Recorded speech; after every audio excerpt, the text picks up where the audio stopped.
Sono il dottor Vecchiato Luca, direttore dell'unità operativa complessa di pediatria e patologia neonatale di Campo San Piero.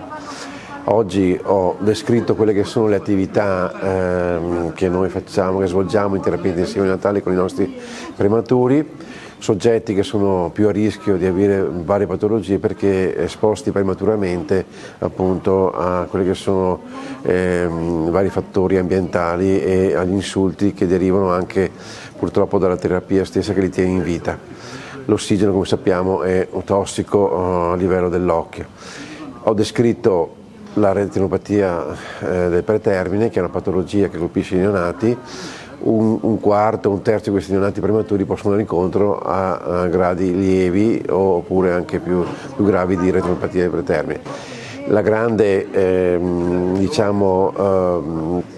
la grande implementazione che abbiamo avuto negli ultimi tempi è stata quella della donazione dell'apparecchiatura della RetCam, che è stata donata dall'Associazione Reve Veneto, grazie ai fondi che derivavano da privati, ditte e soprattutto dall'Associazione di gelatieri di Belluno, e questa apparecchiatura ci permette ora di poter seguire in maniera più efficace e più mirata questi neonati e queste patologie ed essere più tempestivi nella terapia.